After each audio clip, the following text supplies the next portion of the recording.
கடந்த வாரம் பேசுகிறபோது முதலமைச்சர் திரு மு.க. ஸ்டாலின் 234 தொகுதிகளிலேயே நாங்கள் வெற்றி பெற்றாலும் ஆச்சரியப்படுவதற்கு இல்லை அளவில் வந்துட்டார். அதுக்கு முன்னே கடந்த மாதம் ஒரு அமைச்சர் சொன்னார், இந்த 200+ங்கிறதே இருமாப்போடு பேசுகிறாங்க அப்படிங்கிற மாதிரி தாவேக்காவில் இருந்து சொன்னதுக்கு ரியாக்ட் பண்ண அமைச்சர் பி.கே. சேகர் பாபு 234 தொகுதிகளையும் திமுக அந்த தேர்தலில் கைப்பற்றும் அப்படின்னார். வெற்றி பெறும்னு சொல்லலை, கைப்பற்றும்னார். அப்போ கைப்பற்றுவதற்கான களப்பணியில் இறங்கிட்டாங்க. அந்த நம்பிக்கையின் அடிப்படையில் தான் முதலமைச்சர் திரு மு.க. ஸ்டாலின் 234 தொகுதிகளிலும் வெற்றி பெற்றாலும் ஆச்சரியப்படுவதற்கு இல்லை.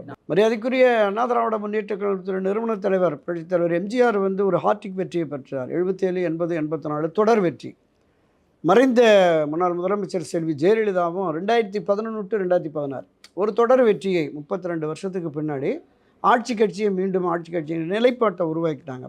6 முறை ஆட்சி கட்சியாக உள்ள திராவிட முன்னேற்ற கழகம் தொடர் வெற்றியை பெறவே இல்லை.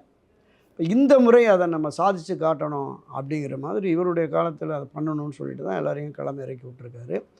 பெரிய அளவில் அது நடந்துக்கிட்டு இருக்கு. இங்கிருந்து ஏதாவது 1-2 கட்சிகளாவது இந்த பக்கம் இழுத்துடுவோம் அப்படின்னு சொல்லி தான் 2023 ஒரு கால்குலேட் பண்ணி திரு எடப்பாடி பழனிசாமி ஆமாம் அதுக்காக தான் பாஜகவிலேருந்து வெளியில் ஒரு முயற்சியை மேற்கொண்டார். ஆனால் திமுக உடலை தக்க வச்சுக்கிடுச்சு. பல்வேறு விதமான அந்த கருத்து மாறுபாடுகள் முரண்பாடுகள் இருந்தாலும் கூட இதை விட்டு போக மாட்டோம் அப்படிங்கிற மாதிரி ஒரு உறுதிப்பாட்டோடு தான் இருக்கிறாங்க.